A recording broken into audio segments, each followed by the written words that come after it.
ప్రియమైన దేవుని బిడ్డలారా, పరిశుద్ధ బైబిల్ గ్రంథంలో అబ్రహాముతో మాట్లాడిన దేవుడు తనను గురించి తాను చెప్పుకున్న మాటల్లో, నేను సర్వశక్తి గల దేవుడను. He declared himself as the God of Almighty God. God Almighty. I am God Almighty. నేను సర్వశక్తి గల దేవుడను. అబ్రహాముకు ఈ మాట అర్థమై ఉండాలి. యేసుక్రీస్తు ప్రభు మార్కు సువార్తలో చెప్పారు, నాకు సర్వాధికారము అనుగ్రహించబడి ఉన్నది. సర్వశక్తి గల దేవుడు, సర్వాధికారి అయినటువంటి దేవుడు. జాగ్రత్తగా వినాలి. యేసుక్రీస్తు ప్రభువు సర్వాధికారి అయిన దేవుడు, నిరంతర స్తోత్రార్హుడు అని రోమాపత్రిక సాక్ష్యం ఇచ్చింది. సర్వశక్తి గల దేవుడు అనగా creator, coordinator, controller. Creator, coordinator and controller. ఇది మనం అర్థం చేసుకోవాలి. God is the creator of the universe, and the God is the only one coordinating the universe, and the God is the one who controls the universe. It's very important to know, understand.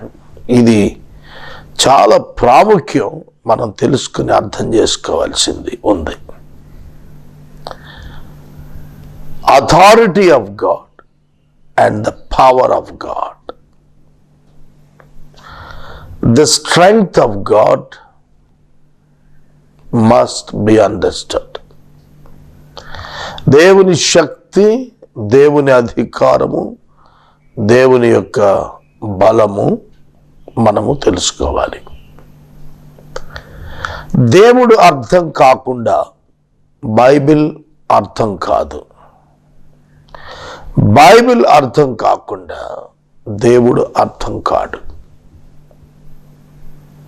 ఈ statement నేను స్వయంగా చెబుతున్నాను, మీరు వ్రాసుకోండి. Until you understand the Bible, then only you can understand God.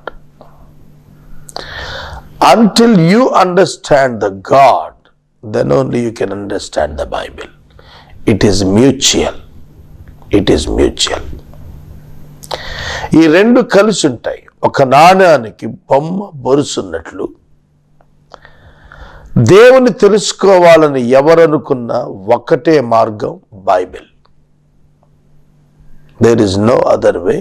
The Bible is nothing but the word of God.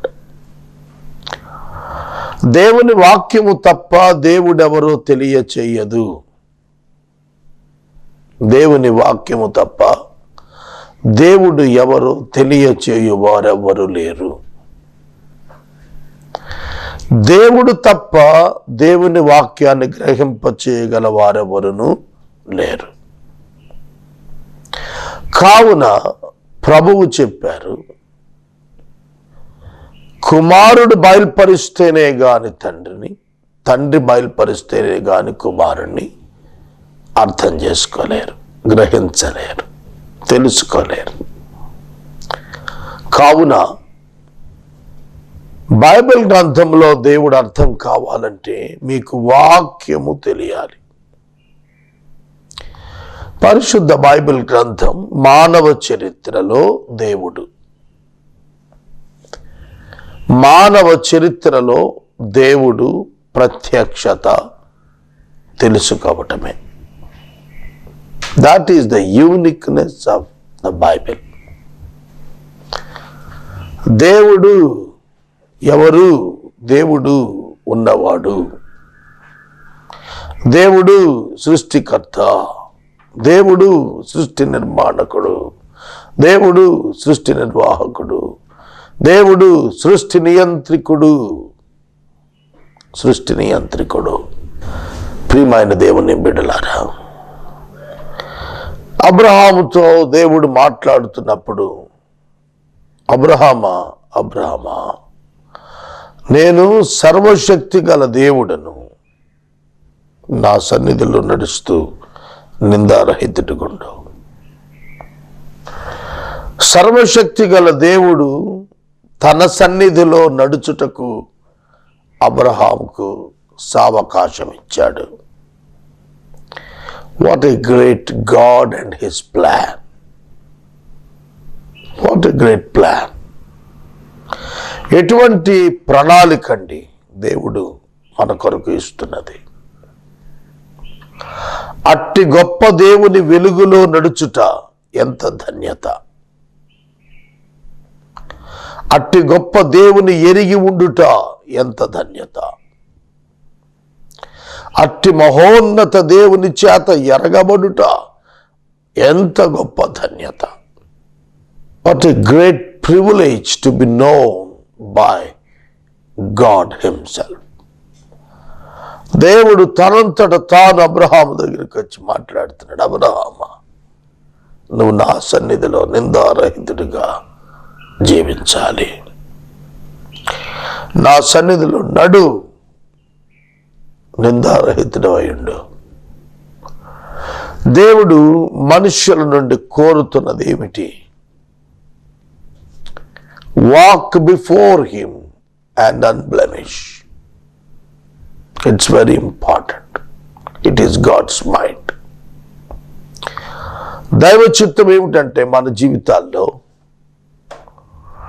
ఆయన ఎదుట మనము జీవిస్తున్నామనే భావనతో, భయముతో, వణుకుతో, జాగ్రత్తతో మన జీవితాల్లో నడవాలి.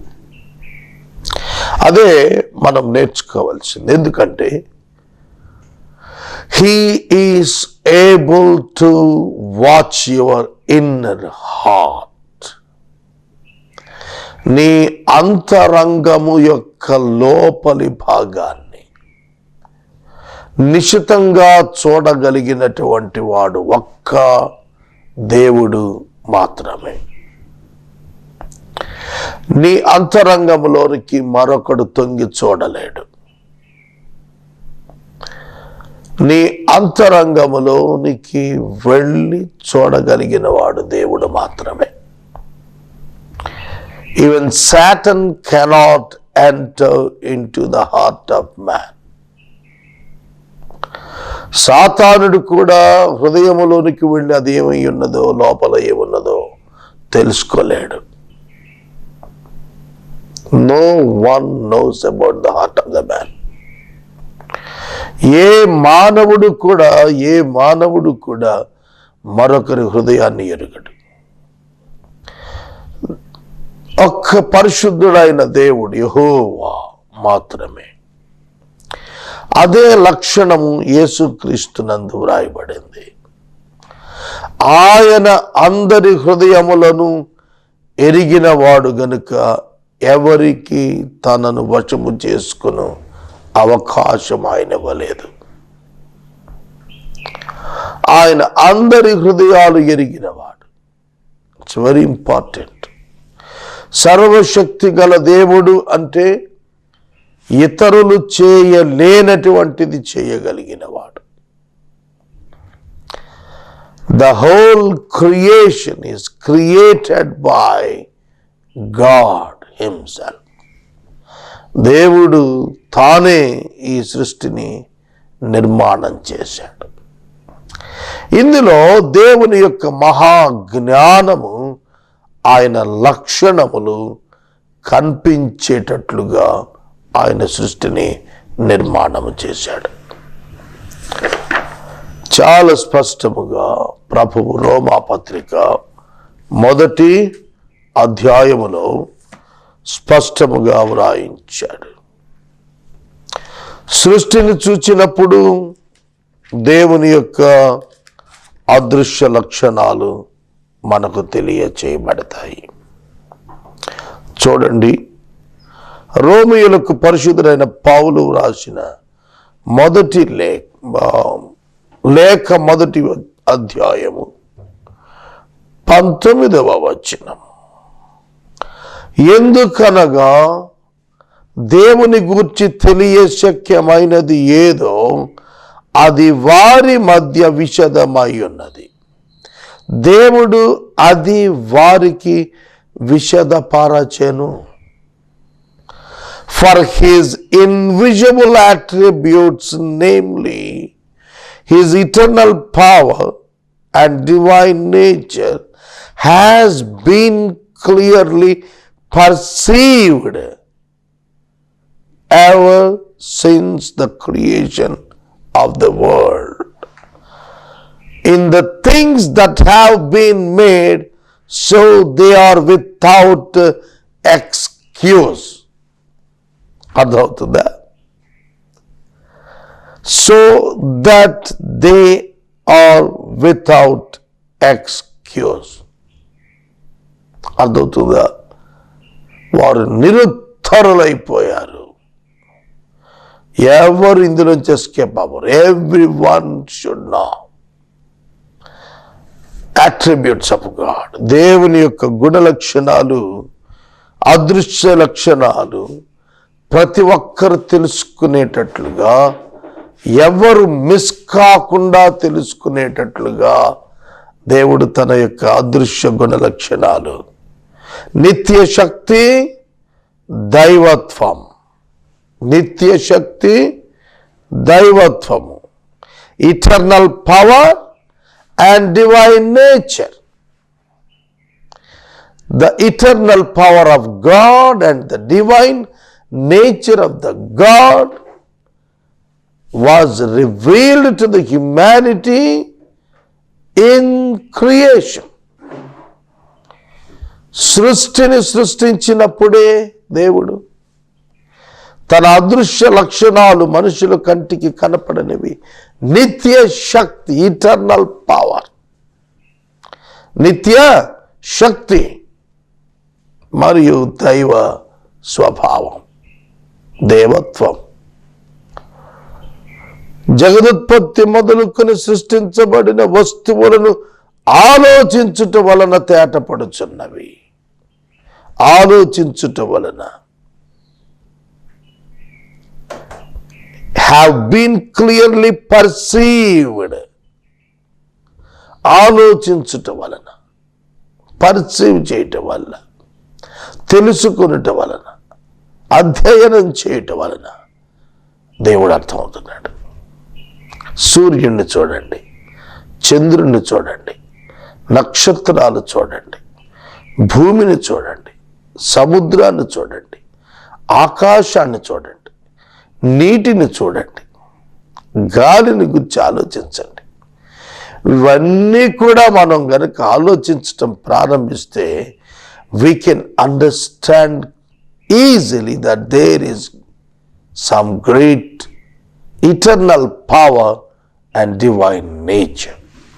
A person was behind all this creation. We can easily say that. మనం చాలా సులువుగా చెప్పగలం, ఈ సృష్టి దానంతట అది రాలా, దాని వెనుక ఒక గొప్ప సంపన్న శక్తి, గొప్ప దైవమూర్తి ఉన్నారు. కనుక తాను సృష్టికి తనను ఎరుగుటకు సృష్టిలోనే తన అద్భుత అదృశ్య లక్షణాలు ఉంచాడు. అందుకే సువార్త ఎరుగకపోయినా ప్రజలు చెబుతారు, ఒక అమోఘమైన శక్తి ఏదో ఈ యూనివర్స్ నడిపిస్తుంది అని మాట్లాడతారు. ఆ పవర్ ఏ గాడ్ అని చెబుతారు, ఆ పవర్ ఏ గాడ్ అంటారు. Everyone is able to recognize that there is God. But the question is, who is that God? The God who revealed to the humanity. పరలోకము నుండి దిగి వచ్చి మనుషులకు ప్రత్యక్షమై మనుషుల మధ్యన నివసించి పరలోకపు సంగతులను తెలియచేసి ఆయన నిత్య శక్తిని, ఆయన దైవత్వమును శరీరమున ప్రదర్శించిన ఏ నరుడైతే ఉన్నాడో ఆయనే మెస్సియా, ఆయనే యేసుక్రీస్తు.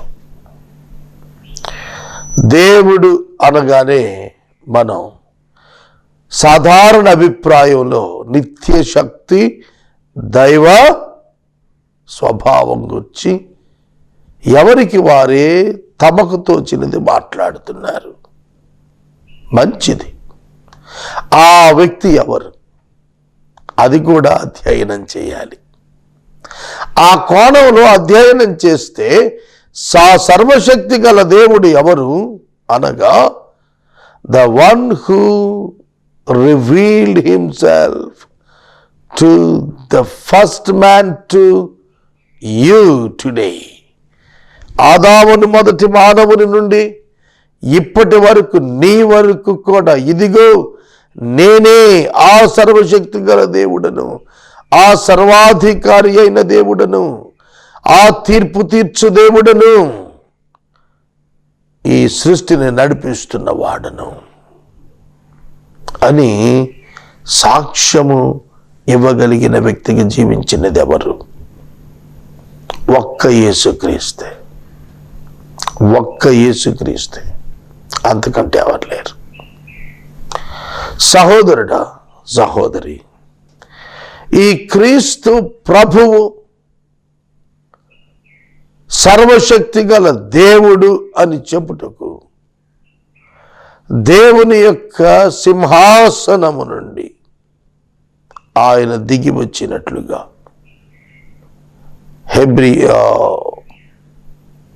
ఫిలిప్పీ పత్రిక 2వ అధ్యాయం మనకు తెలియజేస్తాం. హెబ్రీ పత్రిక 2వ అధ్యాయంలో ఆ గొప్ప దేవుడు నరావతారి అయినట్లుగా, మన నిమిత్తము నరావతారి అయినట్లుగా చెబుతున్నాడు. నర అవతారము ధరించుట ఆయన సర్వశక్తిని సూచిస్తోంది. God became human. The word became flesh. వాక్యము శరీరము ధరించాడు. He is the Almighty God and He is the eternal powered personality. ప్రియమైన దేవుని బిడ్డలారా, యేసు మరణము నుండి మనుషులను విడిపించాడు. It was the sign that he is having the power. అది ఒక గొప్ప సూచన. అది గొప్ప సూచన. గ్రహిస్తున్నారా? అది గొప్ప సూచన. మరణము నుండి మనుషులను బ్రతికించుట ఆయన శక్తికి సూచన. పుట్టు గుడ్డి వానికి చూపునిచ్చుట అది ఒక గొప్ప సూచన. ఎవ్వరు ఎప్పుడు చేయనిది. కుష్ఠరోగిని ముట్టుకొని బాగు చేయుట అది ఒక గొప్ప సూచన. గ్రహిస్తున్నారా? మనుషుల పాపములను క్షమించుట ఆయన దైవత్వం యొక్క సూచన. ఆయన దైవ శక్తి ఈ లోకంలో కనపరచబడింది. ఏ వ్యత్యాసము లేదు, కనపరచబడింది. అందుకే చెబుతున్నాడు, అబ్రహామా, I am the God almighty. I am అన్నప్పుడు నేను ఒక్కడినే సర్వశక్తి గల దేవుణ్ణి, నాట్ అదర్స్. సృష్టించిన వాడును నేనే, నిర్వాహకుడును నేనే, నియంత్రికుడును నేనే. బైబిల్ గ్రంథంలో దేవుడు సృష్టిని నియంత్రించాడు. భక్తుడైన యెహోషువ ప్రార్థించినప్పుడు, అయ్యా గిబియోనులో సూర్యుణ్ణి, అయ్యాలోను లోయలో చంద్రుణ్ణి నిలిపేయమంటే నిలిపేశాడు. మోషే చేయి చాచినప్పుడు సముద్రాన్ని ఆరిన నేలగా 2 పాయలుగా చేశాడు. 40 సంవత్సరాలు ఆకాశము నుండి మన్నాను కురిపించి 20 లక్షల ప్రజలు, 6 లక్షల కాల్బలాన్ని పోషించాడు. బండ నుండి నీరు రప్పించాడు. అర్థమవుతుందా? He can do the wonders. Wonder working God, the Almighty. అబ్రహాముకు కనపడిన దేవుడు, సృష్టిపై నియంత్రణ కలిగిన వాడు, సృష్టిని నిర్మించిన వాడు, సృష్టికి నిర్వాహకుడు. He is the coordinator. He is the coordinator. He coordinates the universe. విశ్వాన్ని ఆయన నిర్వహణ చేస్తున్నాడు. ఈ కక్షలో తిరగాడుతున్నటువంటి గ్రహములు, నెబ్యులాలు, పాలపుంతలు, వీటన్నిటినీ ఆర్గనైజ్ చేస్తున్నాడు. దేనికి ఏది ఒక అరసెకను తగిలినా విశ్వం భగ్గుమంటది.